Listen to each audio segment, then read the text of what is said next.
하나님을 영화롭게 하고 영원토록 그를 즐거워하는 것입니다. The answer to the question is man's chief end is to glorify God and to enjoy Him forever.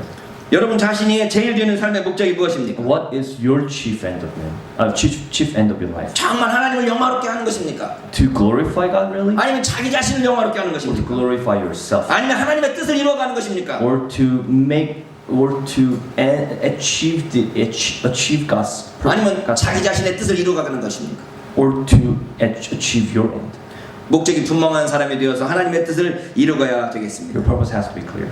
그렇다면 바울이 이토록 복음 전파에 열정을 가지고 있는 이유가 So 무엇이었습니까? what was the reason for Saint Paul to have so much passion into preaching the gospel? 바로 빚진 자라는 의식 때문이었습니다. Because he's dead.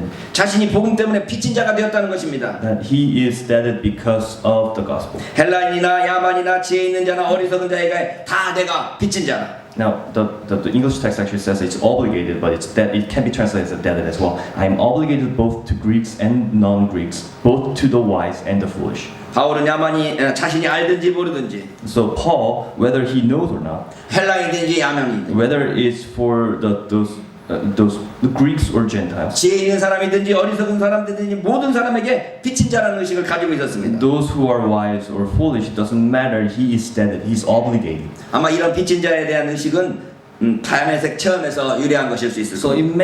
this maybe have come from the experience as he was traveling to Damascus.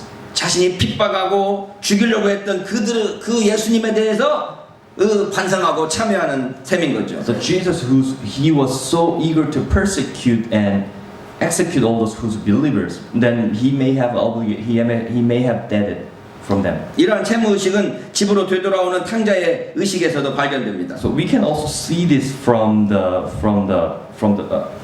returning sons.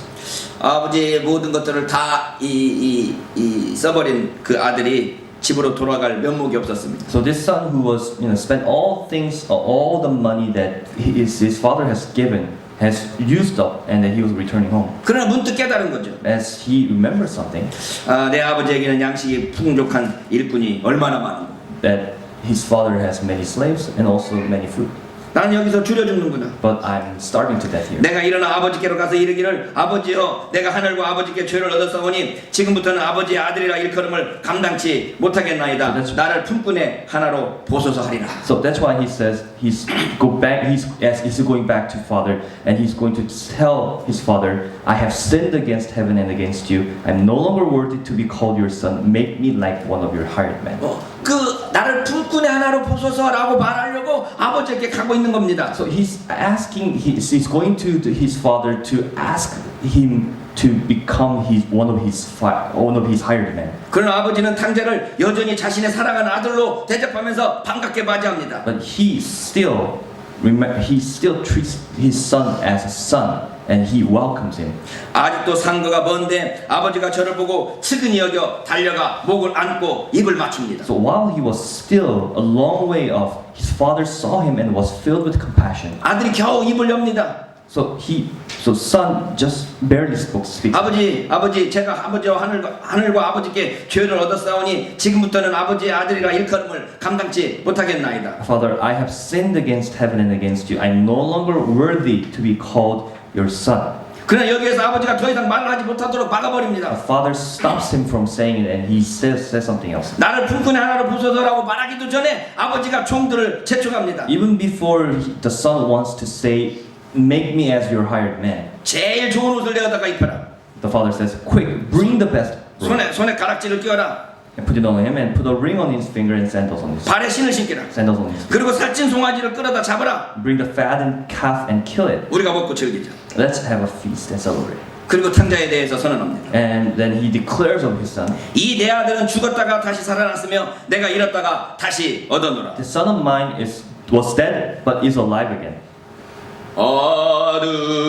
아들아 내 품 안으로 오라 널 기다리는 아버지의 품으로 오라 너는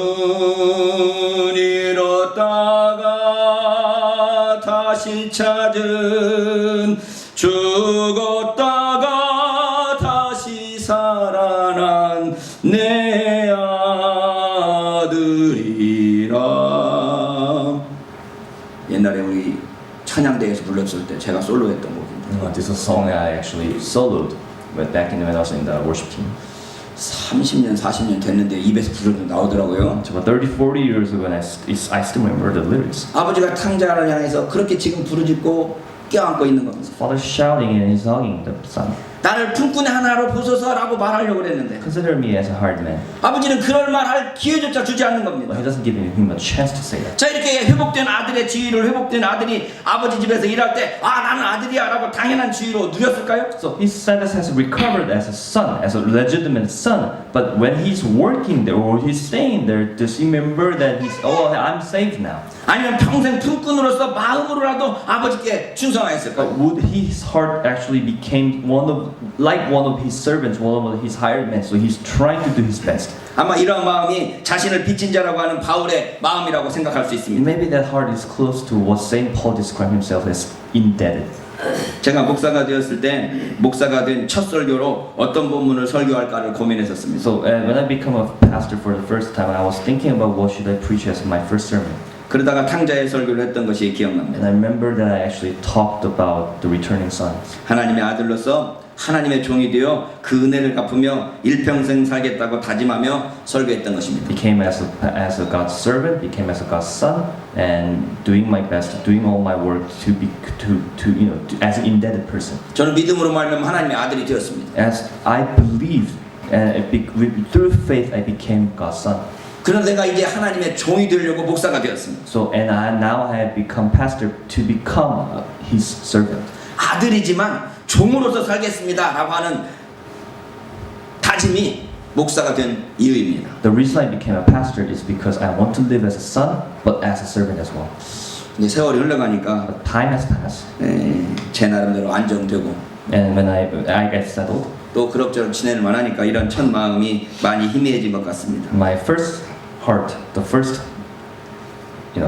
heart that I actually had is maybe fading away. 그러나 그 마음만은 잃어버리지 않으려고 노력합니다. But I want to have that heart still remembered. 하나님의 은혜에 빚진 자로서의 삶을 살아가기를 소원하는 것입니다. That I'm indebted to the grace and I'm living for that. 저희 교회 개척 초기에 아프리카 선교사님이 저희 교회에 오셔서 설교한 적이 있습니다. There also once a pastor, a missionary who's from Africa, came to church in the early days and tried to preach. 신승훈 목사님이십니다. It was Pastor Sung Shin. 기억나십니까? Do you remember?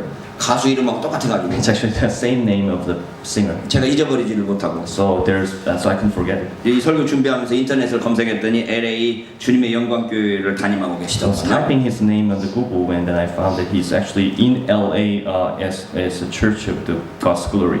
아프리카에서 선교하신 분답게 아주 열정적으로 설교했던 것이 기억납니다. I remember that just as he's a missionary in Africa, he was passionate. 그분이 설교했던 것 중에 아주 제가 감명 깊게 들었던 것이 기억납니다. There's one sermon that he preached that actually that I still remember. 빚진 자가 자기가 빚진 빚에 대해서 여러 가지 태도가 있다는 것입니다. That those who are indebted towards the debt, there are many attitudes that come out from different kinds of people. 그 빚진 자가 자기의 빚을 전혀 생각은 없이 그냥 흥청망청 쓰는 사람이 있는가 There's 하면 one who actually uses all the debt, just spends it on them. 어쩌든지 빨리 빚을 갚으려고 노력하는 사람이 있고 But there are also someone who wants to pay all this debt so quickly, so he's eagerly working. 어떤 사람은 빚을 갚긴 갚되 자기 자신이 할 일을 다 해가면서 빚을 갚는 사람도 있다는 But 것입니다. also there are some people who's paying the debt, but also doing his work as well. 여러분은 하나님께 대해서 빚진 자로서의 채무감을 가지고 있습니까? So do you actually have that attitude as an indebted person? 그렇다면 그 빚에 대해서 어떤 태도를 가지고 계십니까? So and what kind of attitude do you have in towards? 바울이 빚진 자로서 복음을 전하고자 했던 그 열정을 우리 모두가 본받을 수 있기를 바랍니다. And I hope that we take the as the Paul's the Paul's passion. 바울은 빚진 자로서 어찌하든지 그 빚을 갚기를 원했습니다. As a Paul who's indebted is obligated, he wants to pay all the debt. 그래서 로마에도 할 수 있는 대로 복음 전하기를 원하고 있는 So 것입니다. that's why he wants to go to Rome to preach the gospel as well. 그러므로 나는 할 수 있는 대로 로마에 있는 너희에게도 복음 전하기를 원합니다. That is why I'm so eager to preach the gospel also to you who are at Rome.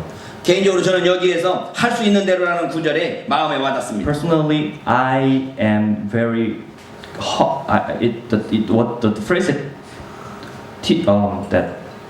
the phrase that touches my heart is so eager. 이것은 아마 가능한 한 최선을 다하여라는 의미일 것입니다. So the Korean phrase is actually do as whatever I can, and it can be as translated to English, and that's probably the meaning of that would be probably as possible as I can. 교회를 처음 개척할 때부터 우리 교회 표어를 지경을 넘어 땅끝까지라고 정하고 지금까지 그대로 유지하고 있습니다. The phrase that I use for our church's phrase is actually beyond the horizon and to the end of the earth. 아마 그 표어 덕분에 저희 교회가 여러 선교사님들을 도울 수 있고 또 제 자신도 이 나라 저 나라로 여행하면서 복음을 전하게 되었는지도 모르겠습니다. Now, because of that phrase, probably was the reason why we were able to spend our money to those who are going out for mission and giving them help, and for me as well, also traveling around the world. 이번에 연길에 갔더니 연길에서 김 목사님이 아는 선교사님들 중에서만 19명이 추방되었다고 그러더라고요. So when I went to China, in that city, there were 19 families, missionary families, who were kicked out, expelled from China. 중국 사정이 별로 좋지가 않습니다. The circumstances in China is not that different. 우리 진환기 선교사님이 중국에서 필리핀으로 가 계신데. The missionary Chin also, came to Philippines because he was 참 expelled. 저희가 약하고 부족하지만 진 선교사님 한 분 이렇게 지원할 수 있어서 감사하게 생각합니다. And I still think that we were able to support missionary Chin, even though we are a small church and we are, 중국의 연길에 있는 화신학교에도 저희가 학교